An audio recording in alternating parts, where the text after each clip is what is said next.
A hand clamped over Della Whitfield's mouth before she even finished her scream, and that one careless grab would change everything, because the coach lurched hard beneath her and rope snapped tight around the wrists of the quiet stranger seated across from her, the man those raiders never once looked at close enough to recognize. The stranger they bound like cordwood and dumped in the dirt beside a terrified woman was, without one shred of exaggeration, the most feared gunhand in the whole of the Wyoming Territory, and not a single one of them had the first idea.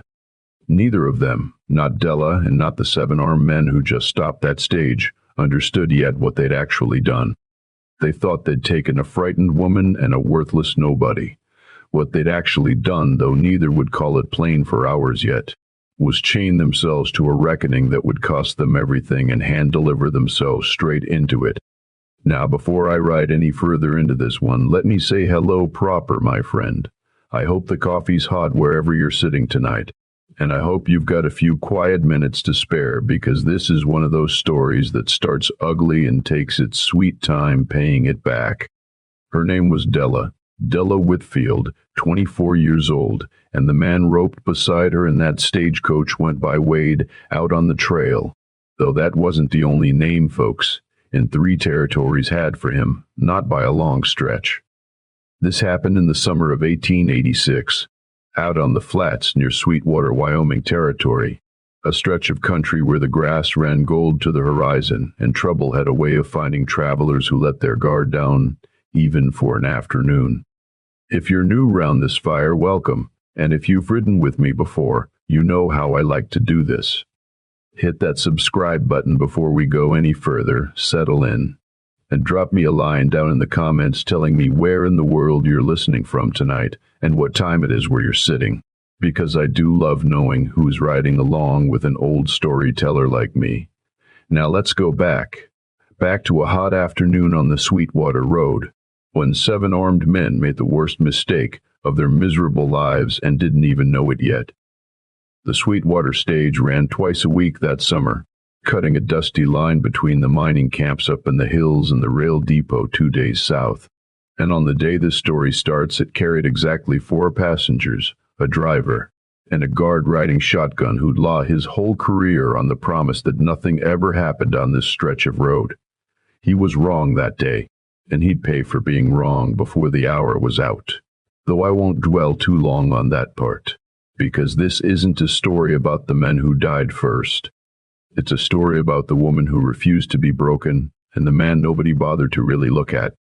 Della Whitfield sat with her back straight and her gloved hands folded in her lap, the picture of a proper young woman heading home to Sweetwater after 2 weeks tending her sick aunt in Casper. She was 24, dark-haired, with the kind of quiet, unhurried beauty that didn't announce itself the way some women's did. The sort you noticed slow and then couldn't stop noticing. She had a soft voice and a sharp mind behind it. The kind of woman who read every newspaper she could get her hands on and kept her own counsel about most of what she read. Her father ran the Whitfield feed and grain store in Sweetwater, respectable but not rich, and Della had grown up understanding money the way farm children understand weather, as something you respected and never wasted. She wasn't traveling with jewels or gold. She was traveling with a satchel of her aunt's old letters and a heart still tender from watching a woman she loved fade a little more each week. She didn't know it yet, but the men riding hard toward that stage that afternoon weren't interested in her satchel at all. They were interested in her face, and in what her face was worth to a certain buyer 2 counties over, who dealt in exactly the kind of cruelty most decent folks pretended didn't exist on the frontier anymore. Across from her sat the stranger. He'd boarded in Casper, same as she had, said his name was Wade, when the driver asked for the manifest, gave no last name, and spent the whole ride so far with his hat pulled low and his hands folded easy in his lap, not unlike a man half asleep. He wore a plain canvas coat, gone gray with dust, boots that had walked more miles than they had years left in them, and a face that gave nothing away. Weathered but unremarkable, the kind of face that blurred in your memory 5 minutes after you stopped looking at it. Della had noticed him only twice on the whole ride, Once when he tipped his hat to her getting into the coach, quiet and correct, and once when he'd caught her eye briefly during a rough patch of road and given her the smallest, calmest nod, as if to say the ride would smooth out again soon. She'd taken him for a drifter, maybe a hired hand between jobs, and thought no more of it.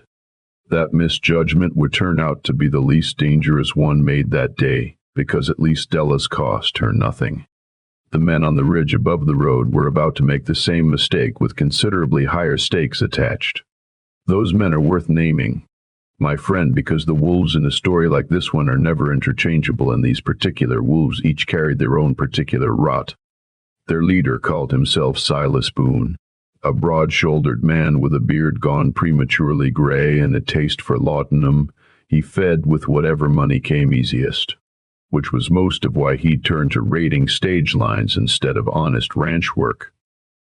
Beside him rode a man named Ezra Coates, thin as a fence rail, who collected trophies off every man he'd ever killed, a ring here, a belt buckle there, and kept them strung on a leather cord under his shirt like a rosary made of other men's deaths. There was a heavy-set brute called Dobbs who drank before noon and hit harder the drunker he got, and a jumpy, twitchy gunhand named Purdy who'd never once in his life stood his ground without 3 other men beside him, brave only in numbers, the way certain dogs only bite when the pack is watching. And riding a length behind the rest came a man named Chick Allender, young, maybe 20, who still had some boy left in his face and did what Boone told him because he was too frightened of the alternative to imagine doing anything else. 5 men, 5 separate flavors of the same rotten meat, greed dressed up as leadership, cruelty collected like currency, drunken violence, cowardice wearing a gun belt, and a scared boy too weak yet to walk away from men worse than himself. 2 more rode with them that day, hired on for the job alone and gone from this story before it's done, and I won't waste your time on names for men who won't live long enough to need remembering. Boone had been paid for this job by a man named Colonel Ashworth Price, a retired Army man turned land speculator who ran an operation 2 counties east that dealt in exactly the kind of human cargo that decent people rode a wide circle around whenever the subject came up in polite company. Price didn't care about Della Whitfield as a person, any more than a rancher cares about one particular head of cattle in a herd of 200. He cared that she was young, unattached, and pretty enough to fetch a price from buyers who'd pay handsomely and ask no questions south of the territory line. He'd had a man watching the Sweetwater stage line for weeks, hunting exactly this kind of unescorted young woman, and when word came back that Della Whitfield was riding the Tuesday coach alone, Price sent the order east with $100 and a promise of $300 more on delivery. He never once considered that the coach might be carrying a second kind of cargo entirely, one that would cost his whole raiding crew a great deal more than any $300 could ever cover. Price ran his operation the way he'd once run a cavalry supply line, methodical, patient, insulated from the ugliest parts of his own business by 2 or 3 layers of hired men who never met him face to face and wouldn't have recognized him on the street if they had. He'd built a comfortable ranch house 2 counties east on the strength of exactly this kind of arrangement, buying up desperate men's silence the same easy way he bought up land nobody else wanted, and in 11 years of this quiet, profitable cruelty, not one lawman in the territory had ever traced a single transaction back to his front door. He believed, the way certain men come to believe after years of getting away with something, that he'd built himself untouchable, layered thick enough in distance and money that no consequence could ever reach all the way through to him personally. That belief would prove to be the last mistake of a very long career built entirely on mistakes other people paid for. The ambush came at the narrow crossing where Sweetwater Creek cut close against a stand of cottonwoods, the kind of spot every stage driver on that route knew to be wary of, and every one of them grew careless about eventually. Because familiarity breeds carelessness, the way standing water breeds mosquitoes. Boone's men hit the coach from both sides at once, one volley taking the driver clean off the box before he'd even drawn his own sidearm, a second dropping the shotgun guard before he got a shot off. It was fast and it was ugly, and I won't linger on it longer than it deserves, because the two men who died in that first volley deserve to be remembered as more than a detail in somebody else's story. And this story has other things to attend to. The two other passengers, an elderly rancher and his wife heading home from a doctor's visit in Casper, were pulled roughly from the coach, robbed of what little they carried, and left sitting terrified but unharmed in the roadside grass, because Boone's whole crew wanted witnesses left alive to spread the fear, just not witnesses worth kidnapping. That left Della and the stranger called Wade. And it was Coates who yanked the coach door open and got his first look at the woman Price had paid good money for. Well now, Coates reached in and grabbed Della's wrist, low and pleased with himself, dragging her half out of the coach before she finished drawing the breath to scream. "Look what the Colonel's money bought us." That was when Dobbs' hand clamped over her mouth from behind, rough and reeking of whiskey even at that hour, smothering the sound before it fully left her throat. She fought, clawing at the arm across her face, and got nothing for it but a bruised wrist and a shove into the dirt, hard enough to knock the air clean out of her. Purdy noticed the man still sitting bound in the coach, hands roped together at the wrists the way Boone's men had tied every passenger on principle before they'd even known what they were riding into. "What about this one?" He jerked his chin toward Wade, who hadn't moved, hadn't spoken, sat there with his roped hands folded in his lap, same as they'd been the whole ride, watching the whole scene unfold from beneath the brim of his hat with an expression that gave away exactly nothing at all. Boone barely glanced at Wade twice. Leave him roped and toss him up with the woman. "Man, that quiet ain't worth a bullet. We'll figure what he's worth to somebody once we're clear of the road." That was Boone's first mistake of the day, and it wouldn't be his last. But it might have been the costliest, because a man who doesn't bother to really look at what he's captured is a man who's already lost the fight. He just doesn't know it yet.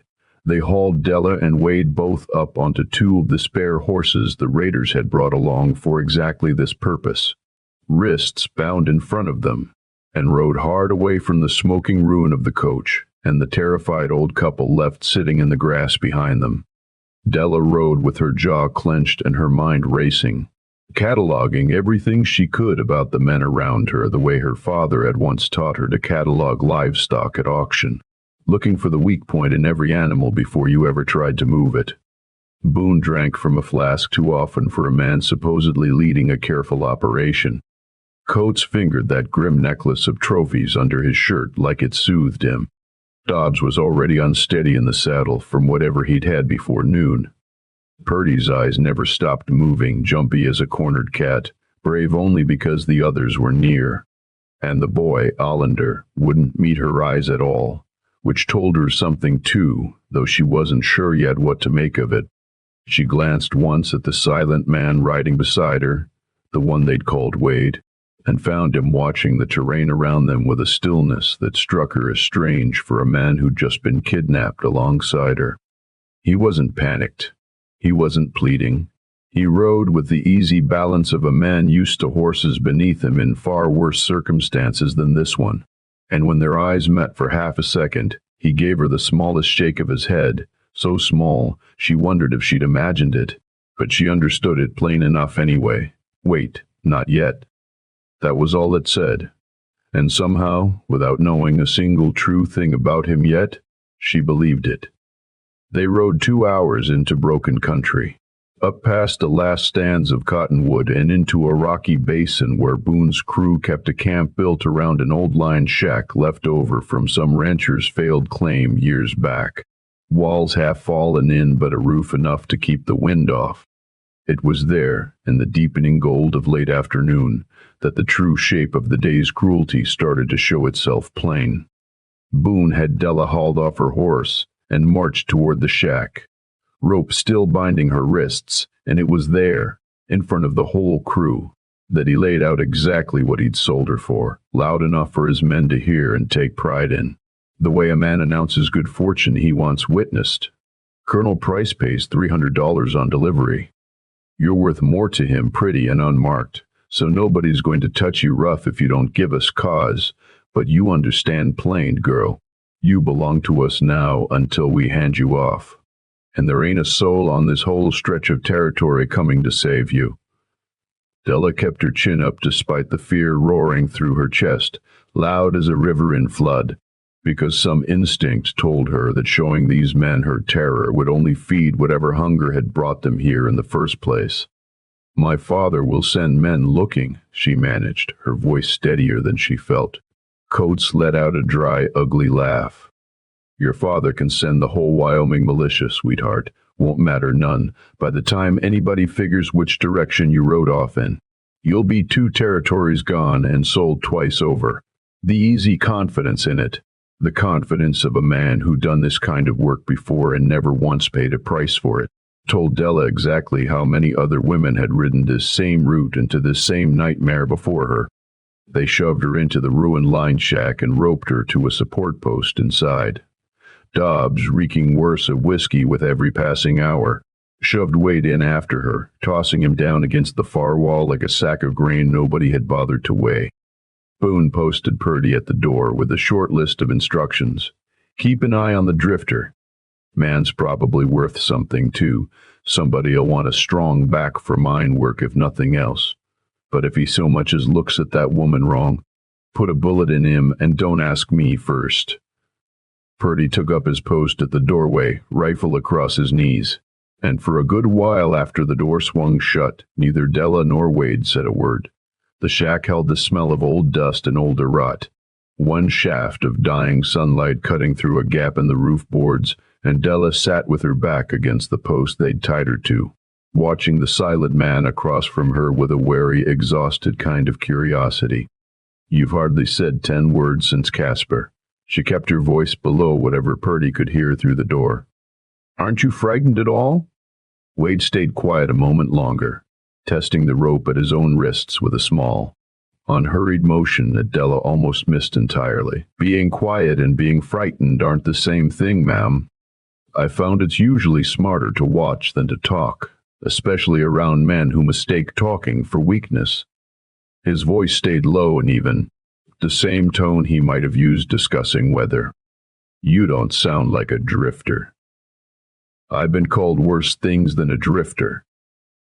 Something in the flatness of it made her look at him a beat longer than she had before, the way you look twice at a shadow that moved when it shouldn't have.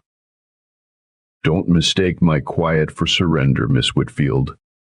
I heard your name back at the coach. I don't forget names, and I don't forget debts either. And these men have started running up quite a tab today." She studied him harder after that, the way a person studies a locked door they've suddenly realized might not be locked at all. In the thin gray light leaking through the shack's broken roof, she noticed things she'd missed on the coach. The particular economy in how he sat. No wasted motion in him anywhere, his weight balanced, even roped and seated on a dirt floor. She noticed the calluses across his knuckles, thicker and older than a drifter's hands ought to carry, and a thin white scar tracing along his jaw that firelight from outside caught for just a moment before it faded again into shadow. None of it told her exactly what he was. All of it told her he wasn't what Boone's crew believed him to be, and for the first time since the ambush, that uncertainty felt less like danger and more like the beginning of something worth holding on to. "Why were you on that coach?" she asked. "Really, same reason a man goes looking for a snake he knows is denning somewhere nearby. Better to find it on your own terms than have it find you on its." He glanced toward the door, gauging Purdy's shape against the firelight outside, then back to her. "I tell you the whole of it, Miss Whitfield, but some of it isn't mine alone to tell, and none of it changes what happens next regardless. Which is you get home to your father, and these men answer for what they did today. Everything else is just detail. Now, my friend, before we ride any further into the dark part of this story, let me pause us here a moment, same as I always do, because I want to make sure you're settled and proper for what's coming. If you're finding this one worth your evening, do me the kindness of hitting subscribe, and drop me a note down in the comments telling me where you're tuning in from tonight and what the clock says on your wall right now. I like picturing all the different corners of the world this old story's traveling to while I tell it. Now, back to that ruined line shack in the Wyoming Basin, where a frightened woman had just found out the quiet stranger beside her wasn't half so harmless as 5 armed men believed. Night settled hard and cold over the basin, the way high country nights do, even in the heart of summer, and Boone's crew built a fire outside the shack and passed a bottle around loud enough that Della could hear every word of their careless talk through the gaps in the old boards. She learned, listening in the dark with Wade silent and watchful beside her, the whole shape of what was coming. They meant to ride 2 more days to a meeting point where Price's own men would take custody of her, paying out the balance of Boone's fee on delivery. She learned Price had done this before more than once, and that Boone's crew took a particular pride in never once losing cargo to rescue or escape, a reputation they meant to protect at any cost. She learned, too, listening to Allender's nervous voice through the wall, that the boy wasn't entirely comfortable with the work, though not comfortable enough yet to do anything but keep riding along with men who scared him worse than his own conscience did.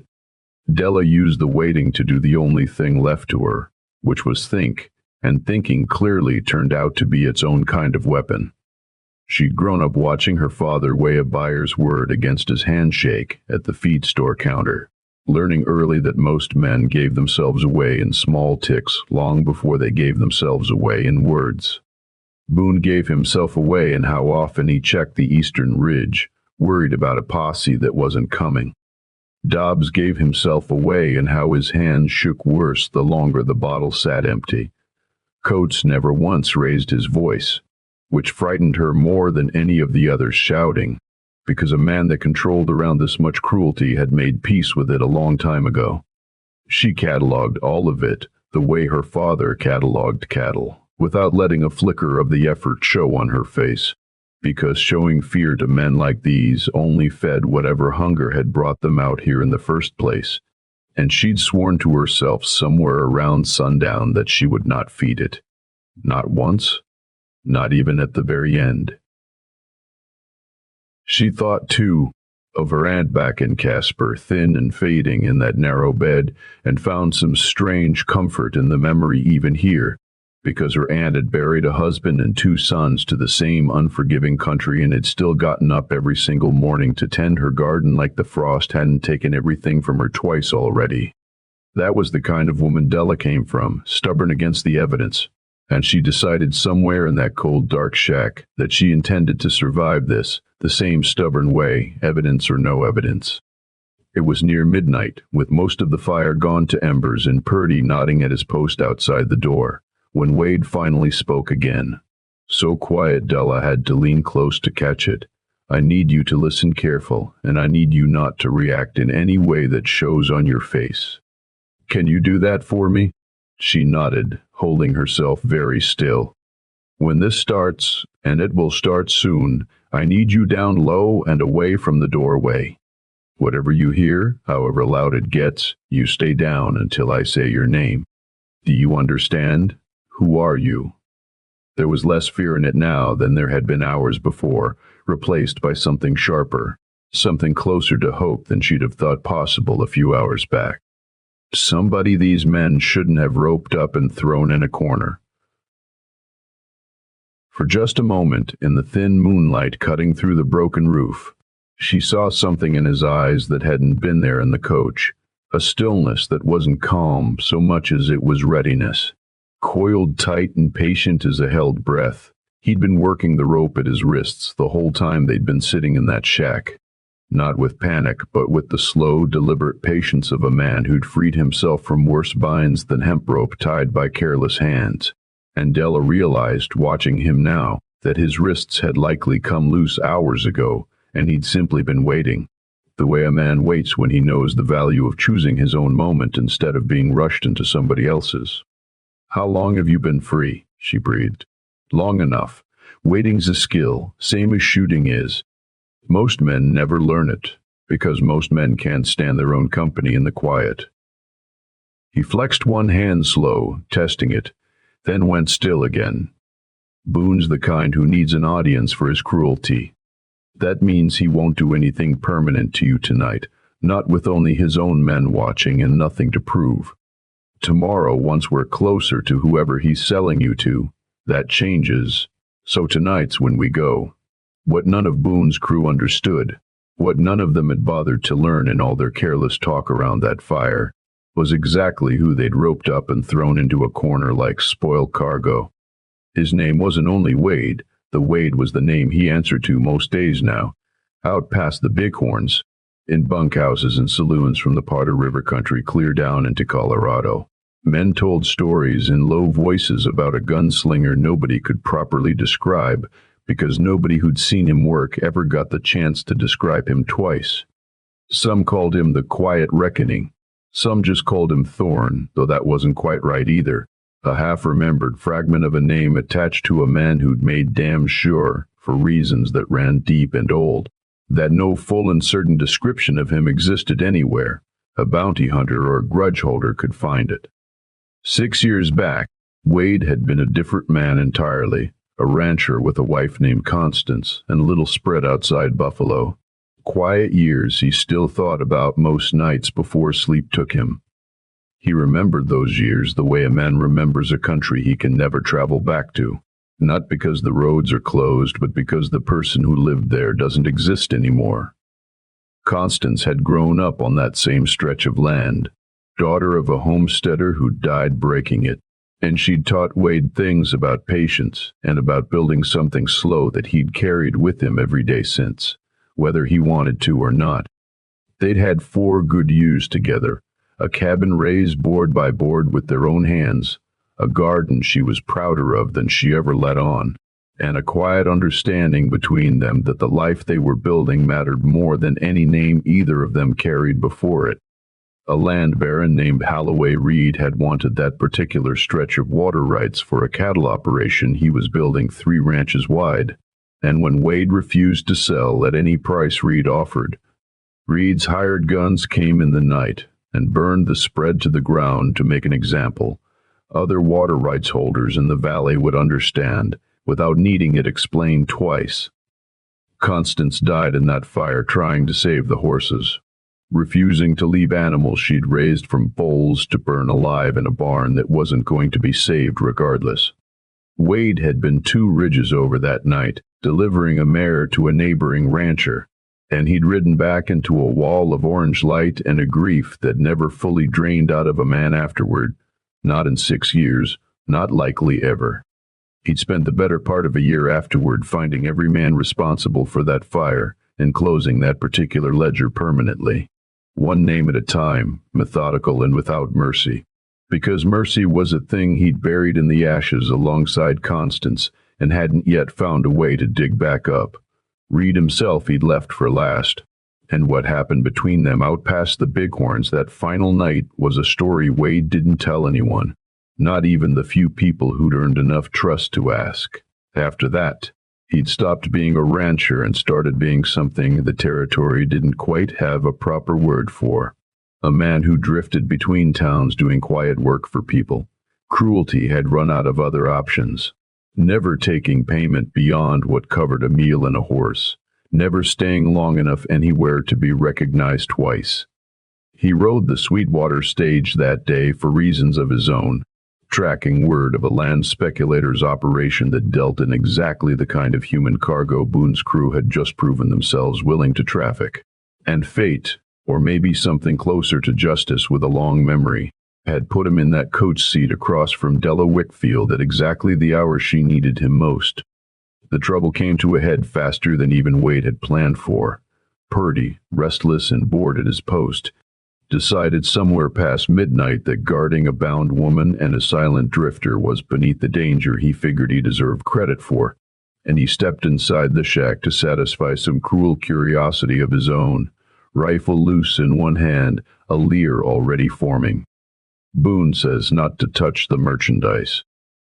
He crouched low in front of Della, mean and grinning. But there's other ways to have some fun before we ride. Ain't there? That was the moment Wade came off the floor of that shack like something the darkness itself had been holding in reserve. His ropes had been loose for hours, and the speed of him closing that gap left no room for Purdy's rifle to come up in time. Wade's fist took the rifle from his grip before the man's brain had finished registering the threat, and a second motion, economical and utterly without wasted violence, put Purdy on the ground unconscious before he'd managed a single sound loud enough to carry past the shack walls. Now, he was already working the rope free from Della's wrists with quick, practiced fingers. We go, quiet as you can manage, and stay low. But quiet doesn't always hold, and outside, Allender, restless himself and coming to check on Purdy's overlong silence, found the shack door ajar and his fellow raider laid out cold on the dirt floor. His shout brought the whole camp up out of half-sleep in a scramble of curses and grabbed for rifles, and within seconds the quiet Della had been clinging to for hours shattered into chaos. Firelight and shouting and the scrape of men fumbling for weapons in the dark. Now, friend, I want to be honest with you the way I always try to be. What happened next in that basin wasn't a fair fight by any measure. Not because the numbers favored Wade, they surely didn't. 4 armed men against one, but because skill and cruelty aren't measured on the same scale. And Wade had spent 6 hard years becoming exactly the kind of instrument that men like Boone's crew had no real answer for. Boone came up firing wild into the dark, more scared now than he'd let himself admit. And Wade's first shot took the pistol clean out of his hand before Boone even had a target picked. Dobbs, drunk and slow, went down next with a shot to the shoulder that spun him into the dirt, hollering more from shock than pain. Coates, the one who wore dead men's trinkets on a cord under his shirt, proved the most dangerous of the remaining 3. Cold and calculating, even in the panic, and he very nearly got a clean shot at Wade from behind a stack of cordwood before Della, moving on instinct and adrenaline both, grabbed a fallen rifle off the ground and put a round into the wood beside Coates's head that spoiled his aim at the critical half-second. Down, she dropped flat into the dirt exactly as he'd told her 2 hours before, and from that low angle she watched him move through the firelit chaos of that camp, like something the men fighting him couldn't quite believe was real. Deliberate, unhurried, even under fire. Each shot placed with the specific economy of a man who'd stopped needing to prove anything to anybody a long time ago. Coates broke first, firing wild and then bolting for the horses when his nerve finally cracked and Wade let him go, more interested in ending the fight than running up a count of bodies he didn't need. Dobbs, bleeding and sober now in the particular way pain sobers a man fast, threw down his weapon and begged plain for his life. And Wade obliged him that mercy, though he made certain first that every weapon within Dobbs's reach was kicked well clear into the dark. Boone himself, disarmed and cornered against the shack wall, stared at Wade with the dawning horror of a man finally understanding exactly what kind of debt he'd run up that day. "Who in the hell are you?" His voice cracked with a fear that hadn't touched him even when the first shots rang out. Wade's voice hadn't risen once through the whole fight, hadn't changed at all from the quiet, even tone he'd used back in the coach. "Somebody who heard you sell a woman like she was livestock. Somebody who's buried better men than you for less than that." Only the boy Allender hadn't drawn a weapon at all through the whole fight, frozen against the shack's outer wall with his hands half raised, and Wade left him standing exactly where he was, untouched, reading something in the boy's terrified stillness that told him this one hadn't chosen this life so much as fallen into it, scared into obedience rather than drawn to cruelty. Some men earn a bullet.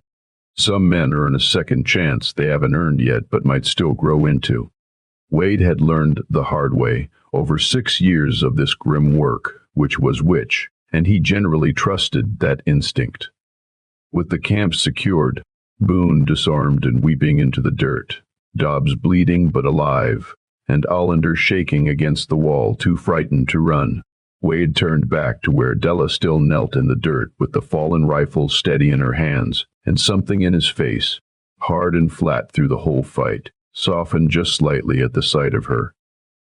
"You're safe now, Miss Whitfield. I promised you that back in the shack, and I don't make promises I can't keep." She lowered the rifle slowly, hands trembling now that the adrenaline had nowhere left to go, and looked at him with an expression caught somewhere between disbelief and something warmer starting to take root beneath the fear. "You could have told me who you were, back on the coach, in the shack. Would you have believed me?" There wasn't any smugness in it, just plain honesty.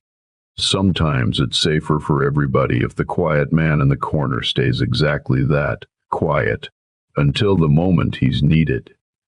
They rested only long enough for Della to steady her nerves, and for Wade to bind Boone and Dobbs both with the same rope that had held his own wrists hours before, a rough kind of justice he seemed to take a grim satisfaction in delivering. Coates had fled into the dark on a stolen horse, and Wade made the call not to chase him that night, reasoning correctly that a man riding scared and alone through unfamiliar country come morning would find trouble enough on his own without help. They camped that night short of Sweetwater rather than risk the trail and darkness with wounded and bound men in tow, and it was around that second fire, small and carefully hidden the way Wade built, every fire now out of old habit, that the two of them talked longer and more honestly than they had the whole ordeal before it. Della learned pieces of Wade's story, the way you learn a country's shape by riding across it, slow, a little at a time, never the whole map at once. She learned about Constance, about the fire, about the years since spent doing work most men wouldn't have the stomach or the skill for. She didn't press him to explain all of it, and he didn't offer more than he was ready to give, and somewhere in that unhurried, careful exchange, something began growing between them that neither one named out loud yet, though both of them felt its weight plain enough. She told him things, too, about her mother dying young, about the aunt and Casper she'd been tending, about a girlhood spent watching her father weigh honest men against dishonest ones across a feed store counter and learning to read people the same careful way. She told him she'd turned down 2 respectable offers of marriage in Sweetwater already, not from any lack of suitors, but from an unwillingness to spend her life next to a man who bored her, and she found herself laughing, actually laughing, for the first time since the ambush, when she admitted that out loud to a man who'd shot 4 kidnappers before breakfast and still somehow struck her as the least boring company she'd kept in years. "What happens to them once we reach Sweetwater?" She nodded back to where Boone and Dobbs sat bound and sullen near the far edge of the firelight. "There's a federal marshal stationed there now, since the mining boom brought enough trouble to justify one. Kidnapping across territory lines is squarely his business, and Boone's crew has done this before, more than once if their talk around that fire told me anything true. He'll want them, and he'll want testimony enough to reach up the chain toward whoever's been buying what they sold." "And Colonel Price?" Something in Wade's jaw tightened at the name. "That's a different kind of reckoning, one that'll take longer than a night in a Basin camp, but it's coming for him all the same. Men who deal in what he deals in tend to think their money buys them distance from consequences. It buys them time, mostly. Not the same thing. You sound like you collected that particular debt before. From other men like him. A time or two." He fed a small branch into the fire, watching it catch slow. "Men like Reed, men like Price, they build their whole lives on the assumption that cruelty at a distance doesn't count the same as cruelty up close. I've spent 6 years proving to men like that just how wrong they are about the distance part." She studied him across the firelight a long moment. "Does it ever get easier? The parts you don't talk about?" "No," he said, plain and without self-pity. "But it gets quieter some years. And today, sitting here talking with you instead of alone same as every other night for 6 years running, it's about as quiet as it's been in a long while." He didn't say more than that, and he didn't need to. Della understood exactly what he meant, and something in her chest, bruised and frightened only hours before, settled into something warmer instead. They reached Sweetwater by late afternoon, and word of what had happened out on the stage road had already outrun them somehow, the way word does in small territory towns, so that half the town had gathered near the marshal's office by the time Wade rode in, leading 2 bound prisoners, and a frightened boy behind Della Whitfield, alive and unharmed and sitting straighter in her saddle than most folks watching had expected to ever see her again. The marshal, a steady, unhurried man named Garrett Holt, who'd seen enough of the territory's uglier business to recognize real trouble when it rode into his town, took Boone and Dobbs into custody without ceremony, and it was Della's own testimony, clear and detailed and utterly unshaken, that laid out the full shape of the operation for the record, the names, the meeting point 2 days east, the mention of Colonel Price's involvement that would eventually reach territorial authorities and start unraveling a trafficking operation that had preyed on frontier towns for longer than anybody in Sweetwater had realized. Marshal Holt studied Wade a long moment before speaking again, the way a lawman studies a man he half recognizes from stories he's not sure he believes. "You've got a reputation, mister. One I've heard whispered in 3 different towns and never once believed till about 10 minutes ago. Reputations get exaggerated in the telling. I did what needed doing, that's the whole of it." Holt glanced toward Hollander, who stood apart from the others, hands still shaking. "That boy didn't raise a weapon against you. Miss Whitfield confirms it. Then maybe the law can find a use for a scared kid willing to talk plain about what he saw. He's got more sense in him than the men he was riding with. Might be worth finding out." Holt considered that a long moment, then nodded slow, the kind of nod a fair man gives when he's decided mercy and justice don't always have to fight each other. Hollander would spend a season working off his debt to the territory under close watch, testify fully against Boone and Dobbs both, and eventually make something better of the life he'd nearly thrown away riding with the wrong men. Not every story ends that clean for every man in it, but that one did, and I think it's worth telling you plain, because redemption is a rarer thing in these stories than justice is, and it deserves its moment, same as the reckoning does. Coates was found 3 weeks later in a mining camp 2 counties over, arrested after a bar fight turned up the trophies still strung around his neck, evidence enough on its own to hang him for 6 killings besides the attempted kidnapping. Colonel Ashworth Price, the man whose money had set the whole ugly machine in motion, took longer to bring down, but Della's testimony and the trail Marshal Holt built from it eventually reached territorial authorities who'd been hunting exactly this kind of operation for over a year without a solid lead to work from. Price's operation was broken up within the season, his landholdings seized, his own freedom traded for a long stretch in a territorial prison that finally matched the years of cruelty he'd profited from. It wasn't instant, and it wasn't as satisfying as a bullet might have been, but it was real, and it stuck, and that matters more in the long run than most folks appreciate in the heat of the moment. Now, my friend, we're coming up on the part of this story where the dust settles and the quiet returns, and I always find this the part worth lingering over, because a gunfight makes for exciting telling, but it's what happens after that tells you who people really are underneath the danger. Della didn't go back to being exactly the same woman who'd boarded that stage in Casper 2 weeks prior. Something in her had hardened in the good way, the way iron hardens under a smith's careful hammer, not brittle but tempered. And something in her had also softened, opened up toward a possibility she hadn't let herself consider before that terrible, transforming day. Wade stayed in Sweetwater longer than he'd stayed anywhere in 6 years. First to give testimony for Holt's case, then, if I'm honest with you, for reasons that had considerably less to do with the law and considerably more to do with a dark-haired woman who ran her father's feed store ledgers, with a sharp mind and an easy laugh that seemed to loosen something in his chest that had been locked tight since the fire that took Constance.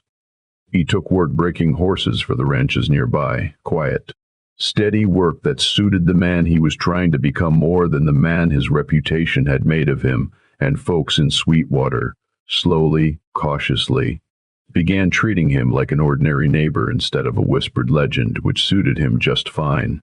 He and Della took long walks some evenings out past the edge of town, where the grass ran gold, same as it had the day the stage was ambushed.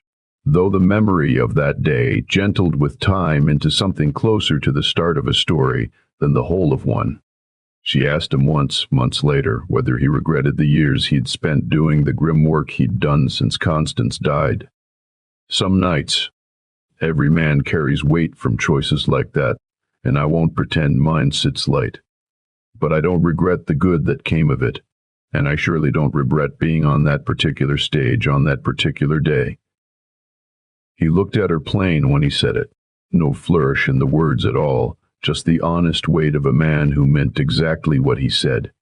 Della's father, a practical man named Harlan Whitfield, who'd run that feed store for 22 years and had buried his own wife young enough to understand grief without needing it explained to him, took to Wade slower than Della did, the way careful fathers usually do.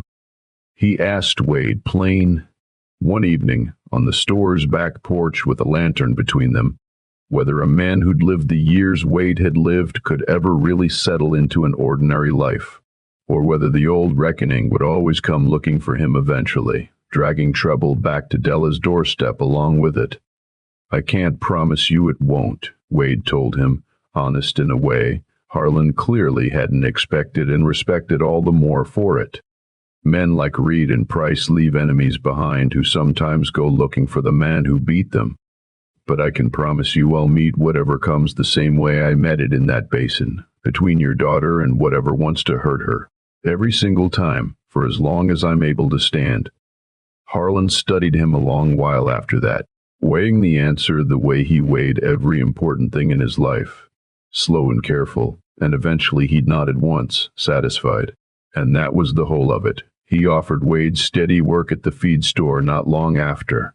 An offer Wade accepted not because he needed the wage, but because it gave him a reason to stay somewhere long enough to see whether the life he wanted might actually take root. It did, slow and careful, the way most good things do. Wade learned the ledgers alongside Harlan, learned the names of every rancher who traded there, and which ones paid on time and which ones needed a gentle reminder, and found that the same patient attention that had once tracked armed men through box canyons served him just as well, tracking unpaid accounts and delivery schedules. Folks in town who'd have crossed the street from an armed stranger a year before found themselves nodding to him by name at the mercantile, the way you'd nod to anybody else who paid his debts and kept his word. And Wade discovered that the ordinary, unremarkable respect of a town that had stopped being afraid of him suited him better than any legend ever could. He and Della married the following spring in a small ceremony at the Sweetwater church. The whole town turned out in a way that surprised them both, because a story like theirs traveled fast in a place that small, and folks wanted to see for themselves the woman who'd faced down kidnappers and the quiet stranger who'd turned out to be exactly the reckoning Boone's crew never saw coming. Marshall Holt stood witness, proud in the particular way of a lawman who'd helped set something right and gotten to watch it bloom into something even better than justice. Young Ollander, now working an honest trade as a smith's apprentice 2 towns over, rode back in for the occasion because Wade had asked him personally, wanting to mark plain that some debts get repaid with mercy instead of bullets, and that mercy, once given honestly, tends to come back around in ways a man doesn't always expect. Ollander stood a little taller that day than he had in the Basin camp, and more than one person remarked that the boy seemed to be growing into exactly the kind of man his old company would never have recognized. Boone and Dobbs both served long sentences in the territorial prison, and whatever became of them after, nobody in Sweetwater much cared to follow. Coates hanged the following winter for his crimes, a fate the whole territory agreed he'd earned several times over. And Colonel Price, stripped of his land and his money and his freedom both, spent the remainder of his years exactly where cruelty like his belonged, forgotten behind prison walls, his name a cautionary footnote in territorial records rather than the feared thing it had once been. Wade never fully shed the old reputation, not completely, and every so often a stranger passing through Sweetwater would ask around quiet about a gunslinger folks used to whisper stories about across 3 territories, wondering if he still rode these parts. Della learned to answer those questions the same careful, protective way Wade himself always had, giving away just enough truth to satisfy curiosity and no more, guarding the ordinary peace they'd both fought so hard to build. Some legends, she came to understand, are better left a little unfinished, because the quiet a person earns after a life like Wade's is worth protecting, same as anything else worth having. They had a daughter 2 years later, a dark-haired, sharp-eyed girl they named Constance after the woman whose memory Wade had carried quiet through every hard mile of those 6 lost years. And Della never once saw that naming as a shadow over their own life together, only as a kindness, a way of letting good things be remembered instead of only mourned. Harlan doted on his granddaughter the way grandfathers do, spoiling her with peppermint sticks from the store's back shelf, and Marshall Holt stood as the child's godfather, taking the role seriously in the gruff, devoted way lawmen sometimes surprise you with once you've seen past the badge. Wade taught his daughter to ride before she could properly read, the same patient way he'd once taught a frightened, furious young woman to trust her own instincts in a burning Basin camp. And if he ever worried that the old reckoning might someday come looking for his family the way it had come looking for him, he kept that worry mostly to himself, tucked away same as the Colt he still oiled by lamplight some quiet evenings out of habit, more than necessity. So here's what I want to leave you with tonight, my friend, and it's a simple lesson. Though simple doesn't always mean easy to live by. Never mistake a quiet man for a harmless one. And never assume the person roped up beside you in your darkest hour is exactly what they appear to be on the surface. Boone's whole crew looked at Wade and saw nobody worth less than a bullet to waste on him. What they actually had chained beside their captive was the very reckoning they'd spent years managing to avoid, sitting patient and still, waiting only for the moment cruelty finally overreached itself. That's usually how it goes in my experience. Cruelty rarely recognizes its own undoing until the undoing is already standing right in front of it, quiet, patient, and completely out of patience.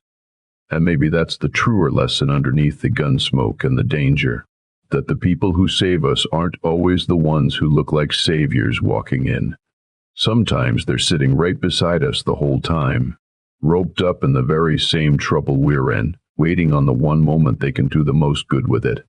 If you've got somebody like that in your life, quiet, steady, more capable than they ever let on, tonight might be a fine night to tell them you noticed. If this story rode along with you tonight, do an old storyteller a kindness and hit that subscribe button.